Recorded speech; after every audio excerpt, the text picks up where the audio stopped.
సోమవారం రోజు 1 కేజీ నల్ల ఆవాలు నలుపు రంగు వస్త్రంలో కట్టి ఎవరికైనా దానం ఇవ్వండి. మీకున్న అనారోగ్య సమస్యలన్నీ తొలగిపోతాయి. అలాగే ఎదుటి వాళ్ళ ఏడుపు, దిష్టి, శత్రు బాధలు ఇవన్నీ కూడా పనిచేయకుండా ఉండటానికి నల్ల ఆవాలకు సంబంధించిన ఒక శక్తివంతమైన పరిహారం ఉంది.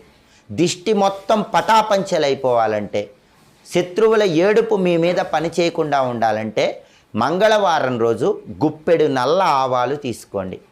ఆ గుప్పెడు నల్ల ఆవాలతో ఇంట్లో ఎవరైనా పెద్దవాళ్ళు మీ చుట్టూ 21 సార్లు దిష్టి తీయాలి. అలా దిష్టి తీసిన తర్వాత ఆ గుప్పెడు నల్ల ఆవాలు నిప్పుల్లో వేయాలి.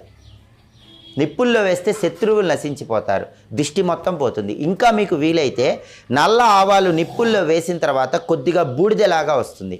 ఆ బూడిదను ఎక్కడైనా 4 రోడ్ల కూడల్లో కానీ లేదా దూరంగా వెళ్ళి కానీ పోసి ఆ బూడిదను కాలుతో తొక్కేసేయండి. తొక్కేసి